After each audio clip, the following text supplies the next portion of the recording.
अस्सलाम वालेकुम students, welcome back to the channel. आज हमने इकोनॉमिक्स के चैप्टर 2 का सेकंड लेक्चर स्टार्ट करना है, जो कि कौमी आमदनी के मुख्तलिफ तस्वुरात के बारे में है। पर इसके पहले कि हम चैनल की तरफ चलें, आप प्लीज मेरे चैनल को लाइक एंड सब्सक्राइब करें, ताकि जब भी मैं कोई अपडेटेड इकोनॉमिक्स की वीडियो लगाऊं वो आप तक बआसानी पहुंच सके। और साथ ही साथ बेल आइकन को भी क्लिक करें ताकि आपके पास हर वीडियो के नोटिफिकेशन आ सके। चलें हम लेक्चर की तरफ चलते हैं। जब भी कौमी आमदनी का जिक्र आता है तो इसके साथ ही साथ मुख्तलिफ तस्वुरात का भी जिक्र आता है, जिनमें मेन तस्वुरात GNP, NNP, GDP, national income, personal income और डिस्पोजेबल इनकम के हैं। जीएनपी, जिसे हम खाम कौमी पैदावार या मुरक्कब कौमी पैदावार भी कहते हैं। ग्रोस हमेशा हम लोग मजमूए को कहते हैं। नेशनल कौमी और प्रोडक्ट मींस पैदावार। अगर हम इसे डेफिनेशन की शक्ल में लिखना चाहें तो इसको हम आसान अल्फाज में इस तरह से कह सकते हैं कि gross national product is defined as the total market value of all final goods and services in a year. मैं आपको अपनी प्रेजेंटेशन की तरफ लेकर चलती हूँ ताकि आपकी अंडरस्टैंडिंग में वहां से मजीद इजाफा हो सके। जी स्टूडेंट्स, आज हम लोगों ने नेशनल इनकम के डिफरेंट कॉन्सेप्ट्स और उसकी मेजरमेंट के बारे में सीखना है। इसकी डेफिनेशन को समझना बहुत जरूरी है कि नेशनल इनकम क्या है। ये मॉनेटरी वैल्यू या मनी वैल्यू होती है तमाम फाइनल गुड्स एंड सर्विसेज की, जो एक मुल्क में पैदा की जाती हैं विद इन अ ईयर या एक साल के अंदर। नेशनल इनकम हमेशा different types of goods and services के कलेक्शन पर मुश्तमिल होती है। चैप्टर की डेफिनेशन में भी आपने यही देखा कि gross national product is defined as the total market value of all final goods and services in a year. एक साल में जितनी भी अशियाओ खिदमात मुल्क में पैदा होंगी उनको हम जीएनपी कहेंगे।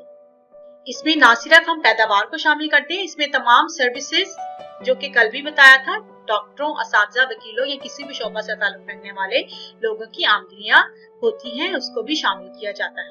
इस कॉन्सेप्ट में सिर्फ और सिर्फ एक बात बगौर जायजा लेने वाली है कि एक साल का दौरानिया होगा और तमाम अशिया और खिदमात को हम लोग इसमें शामिल करेंगे। जो चीजें हम इसमें शामिल करते हैं उसमें आम लोग जो कि कुछ साल के अरसा में अपनी जरूरियाती जिंदगी पर जो भी पैसे खर्च करेंगे, चाहे वो खाने पीने के लिए हो, रहाइश, पहनने या किसी भी किस्म का खर्च वो करेंगे, इसको हम अपनी जीएनपी में इंक्लूड करेंगे। साथ ही साथ हुकूमत जो भी अखराजात लोगों की भलाई के लिए, साल भर की तनख्वाहों के लिए, लोगों के अलाउंसेस या किसी भी किस्म के अखराजात बर्दाश्त करेगी कौम के लिहाज से, उसको भी इसमें शामिल किया जाता है। इसके अलावा हम इसमें सरकारी और आम बचतों को भी शामिल कर लेंगे।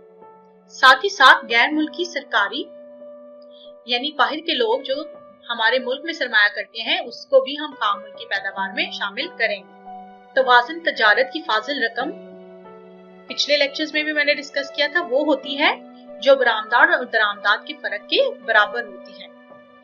अगर हमारी बरामदाद ज्यादा होंगी तो दरामदाद चूंकि कम हो चुकी होंगी, हमारा मुल्क फाजिल रकम की तरफ जाएगा, मुल्क को नफा हो रहा होगा तो मुल्क तरक्की की तरफ जाएगा और खाम मुल्क की पैदावार में इजाफा होगा। अपनी स्लाइड्स की तरफ चलते हैं हम। इसी स्लाइड में भी आप देखें कि नेशनल इनकम यहाँ पर बताया गया है, मय्यर है net value of all products and services, जो कि आपकी किताब में लिखा है एक साल के दौरानिया में, of an economy during a year counted without duplication. इस बात का खास ख्याल रखना है कि हम इसमें कोई डुप्लीकेशन नहीं करेंगे। After having allowed for depreciation, जो डिप्रिसिएशन अलाउंस हमने कल के लेक्चर में पढ़ा था, ये वही वाली डिप्रिसिएशन है, इसको हमने इसमें इंक्लूड करना है। ये दोनों पब्लिक और प्राइवेट सेक्टर्स के लिए होगी। आपकी बुक में भी यही पॉइंट लिखा है।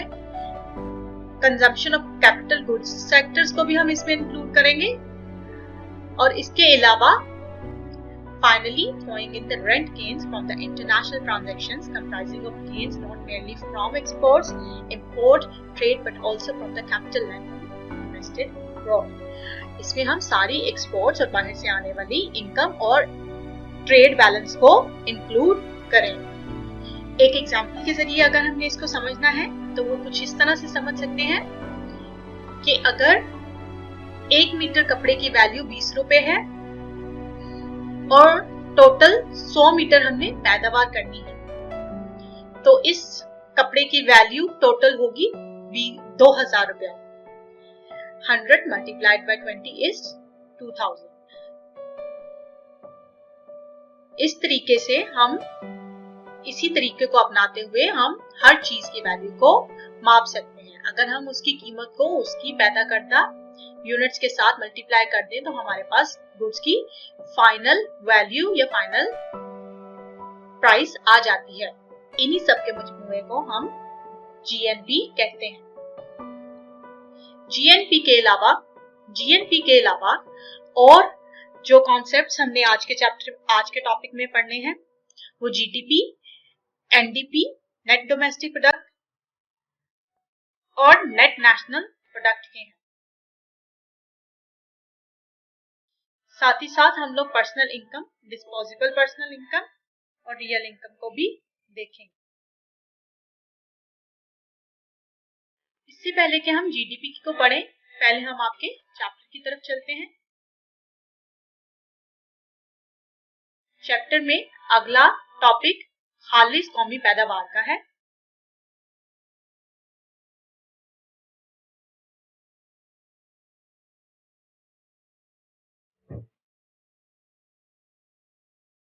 जिसको हम नेट डोमेस्टिक प्रोडक्ट भी कह सकते हैं इंग्लिश में, या net national product. Domestic means कौमी सतह का और नेशनल भी मतलब कौमी सतह का है। इसे एनएनपी या एनडीपी भी कहा जा सकता है। अगर हमने इसको प्रिसाइज डेफिनेशन में डिस्क्राइब करना हो तो इसको कह सकते हैं कि it means the market value of all final goods and services after providing for depreciation. इसमें सिर्फ हम फरसूरदगी का अलाउंस जीएनपी में से माइनस कर देंगे तो नेट नेशनल प्रोडक्ट आपको हासिल हो जाएगा। अगर आपने जीएनपी का फॉर्मूला याद कर लिया तो उसमें से आपने सिर्फ डिप्रिसिएशन अलाउंस को माइनस करना है तो आपके पास नेट नेशनल प्रोडक्ट आ जाएगा। अपनी स्लाइड्स में देखते हैं कि जब हम जीडीपी को कैलकुलेट कर रहे होते हैं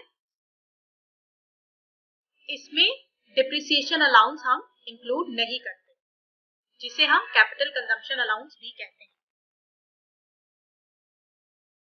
अगर हम सिर्फ जीडीपी को देखें तो ये हमें अच्छा आउटकम इसलिए नहीं देती क्योंकि ये कंप्लीट इंफॉर्मेशन को रिवील नहीं करती,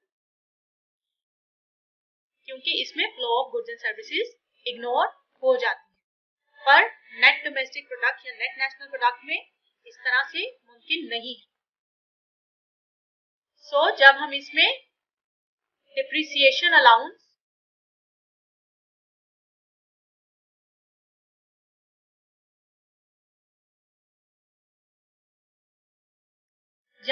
से डिप्रिसिएशन अलाउंस को माइनस करते हैं तो हमारे पास एनडीपी या एनएनपी आ जाता है। डिप्रिसिएशन अलाउंस क्योंकि हमने इसमें से माइनस किया, मैंने आपको स्लाइड्स में भी बताया है, ये वही वाला अलाउंस होता है जो हमें ये शिकस्तो रेट है जो मशीनों की खराबी के बाइस हम लोगों को अखराजात बर्दाश्त करने पड़ते हैं। ग्रॉस डोमेस्टिक प्रोडक्ट एक मुल्क के अंदर, मुल्क की हदूद के अंदर एक साल के दौरानिया में जितनी भी तमाम तर पैदावार होती है उसको हम ग्रॉस डोमेस्टिक प्रोडक्ट कहते हैं। इसमें डोमेस्टिक टेरिटरी क्या है, जो कि पॉलिटिकल फ्रंटियर्स के अंदर हो। अगर हम किसी एक साल में प्राइस को फिक्स कर दें और जीडीपी को कैलकुलेट करें तो इसको हम रियल ग्रॉस डोमेस्टिक प्रोडक्ट भी कह सकते हैं। आपके बुक की तरफ देखते हैं, बुक में क्या लिखा है कि खाम मुल्की पैदावार अंदरूनी जराए से हासिल होने वाली आमदनी को कहते हैं जो कि सिर्फ एक साल के दौरानिया में मुल्क में पैदा होती है। इसमें तमाम तरह अशिया और खिदमात को भी हम शामिल करेंगे। अभी हम लोगों ने जब जीडीपी को देखा तो जीडीपी का फॉर्मूला जो है वो हम लोगों ने स्टडी नहीं किया, लेकिन जीडीपी किस तरह से हम फाइंड कर सकते हैं, price into quantity, whereas P is the price of goods and services and Q is the quantity of goods and services.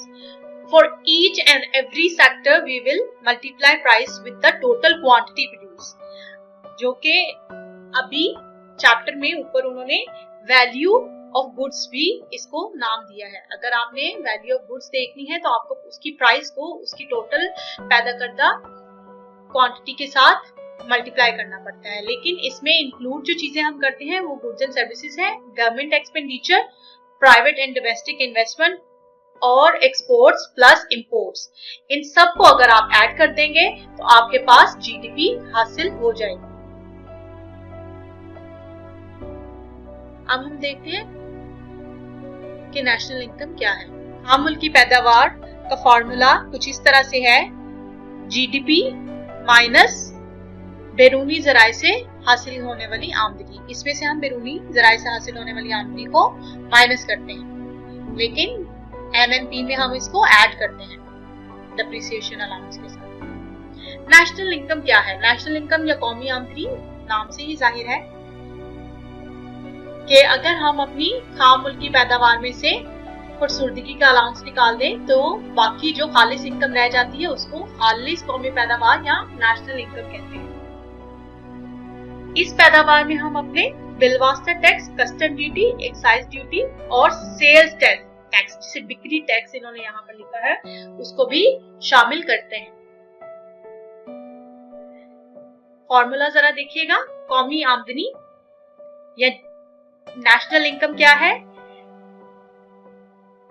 GDP minus indirect taxes, यानी पूरा जीडीपी का आपने फॉर्मूला याद करना है खाम कौमी पैदावार का, उसमें से सिर्फ बिलवास्ता टैक्स माइनस कर देंगे तो आपको कौमी आमदनी हासिल हो जाएगी। तो हमने देखना था कि नेशनल इनकम क्या है। हमारी स्लाइड्स के मुताबिक नेशनल इनकम क्या है?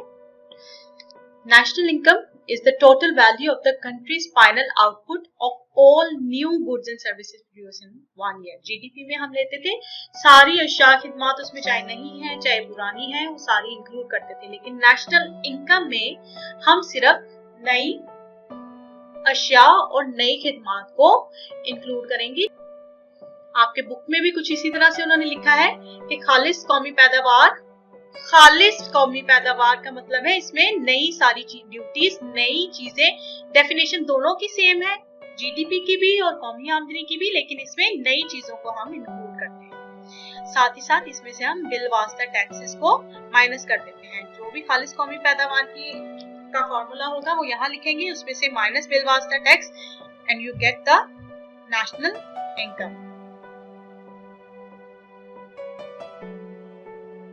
दूसरी अहम चीज जो हमने नेशनल इनकम में स्टडी करनी है वो शख्सी आमदनी या पर्सनल इनकम की है। पर्सनल इनकम जैसे नाम से ही जाहिर है जाती आमदनी को भी कहा जाता है। एक शख्स पूरे साल भर के दौरानिया में जितने पैसे कमाएगा वो उसकी पर्सनल इनकम कहलाएगी, यानी उससे जाती तौर पर बिलोंग करती है। एक डॉक्टर ने अगर पूरे साल में 5 लाख कमाए तो वो उसकी शख्सी आमदनी होगी। स्लाइड्स के अकॉर्डिंग भी personal income is the total money income received by the individuals and the households of the country from all possible sources from before the direct taxes, यानी टोटल इनकम जब उसको मिलती है जिसमें से हम अभी टैक्सेस माइनस नहीं करेंगे। पर्सनल इनकम में नेशनल इनकम अगर कौमी सतह पर हमने देखना हो पर ये एक शख्स की आमदनी है, अगर पूरी कौम की आमदनी हो तो वो भी एक कौम के लिहाज से पर्सनल इनकम कहलाएगी, जिसमें उसकी total income minus corporate income taxes, undistributed corporate profits होंगे उसमें, minus social security contribution plus transfer payments. आपकी बुक में भी आगे उन्होंने यही कुछ पॉइंट्स लिखे हैं जिसमें हम लोग किस तरह से अपने फॉर्मूला में करेंगे। पहली चीज जो उन्होंने बुक में बताई है वो यही है कि शख्सी आमदनी में इंतकाली अदायगियां शामिल होती हैं। यहाँ पर भी आप प्लीज देखिए ट्रांसफर पेमेंट्स इसमें ऐड हुई है। जिनको इंतकाली आमदनियां भी कहा जाता है। ये इंतकाली आमदनियां ज़कात, तोहफे, वजीफा, पेंशन या तहाइफ के तौर पर होती हैं, लेकिन ये कौमी आमदनी में शामिल नहीं होती। शख्सी आमदनी में हम इसको शामिल करेंगे। शख्सी आमदनी में बराह रास्त टैक्स भी हम शामिल करेंगे। इस फार्मूला में भी देखिए, कॉर्पोरेट टैक्सेस हमने इसके अंदर से माइनस किए हैं।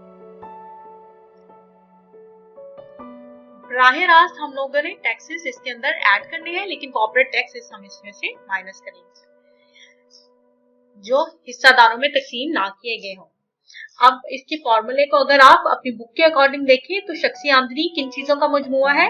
कौमी आमदनी प्लस इंतकाली अदायगियां, बराह रास्त टैक्स इसमें हम ऐड करेंगे, और मुश्तरका सरमाए की कंपनियों के गैर मुनक़सम शुदा मुनाफाजात, प्रॉफिट्स इसमें जो गैर मुनक़सम है अभी और अनऑर्गेनाइज्ड है, बताए नहीं गए, डिक्लेयर नहीं हुए, उनको हम इसमें से माइनस कर देंगे। अगली किस्म जो नेशनल इनकम की है वो टीपीआई या डिस्पोजेबल पर्सनल इनकम, जिसे काबिल तसर्रुफ शख्सी आमदनी भी कहा जाता है, उसकी है। डिस्पोजेबल पर्सनल इनकम क्या होती है? डिस्पोजेबल पर्सनल इनकम को आसान अल्फाज में कुछ इस तरह से बयान कर सकते हैं कि अगर आप अपनी इनकम में से डायरेक्ट टैक्सेस को माइनस कर दें तो बाकी रह जाने वाली जो चीज होती है या आपकी इनकम होती है उसको हम डिस्पोजेबल इनकम कहते हैं। All the income that after the payment of the direct taxes from personal income is called the disposable income. It is the income that is your actual income which can be spent on consumption by an individual or the families. जो भी family final consumption करती है उसको हम disposable income कहते हैं after giving out the taxes. आपकी book में भी उन्होंने कुछ इसी तरह से लिखा है कि इससे मुराद वो आमदनी है जो एक शख्स को हासिल तो होती है लेकिन वो उस सारी आमदनी को खर्च नहीं कर सकता या सारी आमदनी उसके ताबिया नहीं होती। वो अपनी मर्जी से सिर्फ वही आमदनी खर्च कर सकता है जो टैक्स के माइनस कर देने के बाद हासिल होती है। कुछ ही देर पहले मैंने आपको real income versus money income भी थोड़ा सा कॉन्सेप्ट इसका वाज़ह किया है। बुक में हम इसको थोड़ी सी डिटेल में पढ़ेंगे। एक चीज तो हमने सीख ली, साल भर में जितनी भी अशिया खिदमत पैदा होती हैं उनको हम हकीकी आमदनी कहते हैं। इनमें हम सिर्फ नई चीजों को इंक्लूड करेंगे, गुड्स को भी और सर्विसेज को भी, क्योंकि हर चीज को मापने के कुछ पैमाने होते हैं। जिस तरह से बास चीजों को हम ग्राम में मापते हैं, बास चीजों को हम मीटर्स में मापते हैं, इसी तरह से कौमी आमदनी का भी अंदाजा पैमाइश के जरिए लगाया जा सकता है। अगर तो कीमतें बढ़ने से अशिया खिदमत की मालियत में इजाफा हो जाए, इसका मतलब ये नहीं है कि कौमी आमदनी भी बढ़ेगी। ये बात आपने हमेशा याद रखनी है। अगर कौमी आमदनी बढ़ेगी तो वो सिर्फ पैदावार की शक्ल में बढ़ेगी। इनकम बढ़ जाने से या पैसे बढ़ जाने से आपकी कौमी आमदनी कभी भी नहीं बढ़ेगी। हकीकी शक्ल में कौमी आमदनी हमेशा पैदावार की सूरत में ही बढ़ती है। बुक में भी उन्होंने यही लिखा है कि आमदनी का असल ताल्लुक सिर्फ अशिया खिदमत की पैदावार से होता है। आमदनी में इजाफा या कमी से कौमी आमदनी पर कभी भी कोई फर्क नहीं पड़ेगा। एग्जाम्पल हम स्टडी करते हैं। फर्ज करें कि 1990 में पाकिस्तान की कुल आमदनी 80 अरब थी। 1990 में आपको बताया गया कि पाकिस्तान की कुल आमदनी 80 अरब है। अगर हम 1990 की कीमतों को बिल फर्ज 100 फर्ज कर कि ये 100% आमदनी थी हमारी और कीमतें 2000 में बढ़ के 200 हो गई, तो 100% इजाफा बज़ाहिर तो नजर आ रहा है, लेकिन इसका मतलब ये नहीं कि हमारी आमदनी दुगनी हो गई है, यानी 160 अरब हो गई है। 80 से कितनी हो गई? 160 अरब। आसानी के लिए हमने इसको 100 फर्ज किया क्योंकि बज़ाहिर तो इसमें हमें 160 अरब इजाफा नजर आ रहा है जो कि 2 गुना है, लेकिन हकीकी आमदनी में वो सिर्फ 80 अरब ही रहेगी। इसकी वजाहत इस टेबल के जरिए होगी। आप इसको थोड़ा सा गौर से देखिएगा। 1990 में हमने फर्ज किया हमारी आमदनी थी 80 अरब रुपए। और हमारी कीमतें कितनी रही? हमारी कीमतें 100 यूनिट ही रही, या चीजों की कीमत 100 रुपए थी। इनको हम कलेक्टिव प्राइस के तौर पर ले रहे हैं। चीजों की कीमतें 100 रुपए रही। हकीकी आमदनी फॉर्मूला के मुताबिक परसेंटेज में हम लेते हैं, इसलिए ज़राई आमदनी divided by prices, income divided by prices, 80 divided by 100। Percentage क्योंकि लेनी है, इसलिए इसको 100 से मल्टीप्लाई करेंगे। 100 से मल्टीप्लाई करने के बाद इसका आंसर हमें 80 अरब रुपए मिला। 2000 में चूंकि हमने अब फर्ज किया है कि हमारी आमदनी 2 गुना हो गई है, बिलफर्ज 160 अरब रुपए हो गई। साथ ही साथ कीमतों में भी 100% इजाफा हुआ है। जब कीमतों में इजाफा होता है, इनकम में इजाफा is directly related to the increase in prices. जब भी इनकम में इजाफा होगा, प्राइसेस में भी इजाफा होगा। जैसे ही प्राइसेस 100 गुना बढ़ गई, तो फॉर्मूला में 100 की जगह 200 आएगा। 160 divided by 200 into 100 is also equal to 80। So हकीकी मायनों में कोई तब्दीली वाकया नहीं हुई। ये टेबल या ये एग्जाम्पल हमें क्लियरली बता रही है कि हकीकी मायनों में जब तक आमदनी में तब्दीली नहीं होगी, कोई मुल्क भी तरक्की नहीं कर सकता। आज के लिए हम इतना ही पढ़ेंगे, क्योंकि आज हमने जिक्र किया है कि कौमी आमदनी है अगर, तो कौमी आमदनी को पैमाइश करने के भी कुछ तरीके हैं। 2 सेक्टर इकोनॉमी में हमने अगली लेक्चर को स्टडी करना है। आज के लिए हम यही खत्म करते हैं। कल हम लोग डिटर्मिनेशन ऑफ नेशनल इनकम क्या है उसके बारे में सीखेंगे, और कितने वेज से हम इनकम को डिटरमिन कर सकते हैं वो देखेंगे। आई होप स्टूडेंट्स आपको आज का लेक्चर अच्छा लगा होगा और आपको समझ भी आई होगी। अगर आपके किसी भी किस्म के कोई सवालात हैं या आपको लेक्चर में कोई कन्फ्यूजन है, तो कमेंट बॉक्स में अपने क्वेश्चन ज़रूर लिखिएगा ताकि मैं उनको आंसर कर सकूं। साथ ही साथ आप डिस्क्रिप्शन को भी ज़रूर देखिएगा, क्योंकि उसमें बहुत सारे यूज़फुल लेक्चर्स के लिंक मैंने शेयर किए हुए हैं, ताकि आप उन लेक्चर्स को भी विज़िट करें और मज़ीद सीख सकें। अल्लाह हाफ़िज़।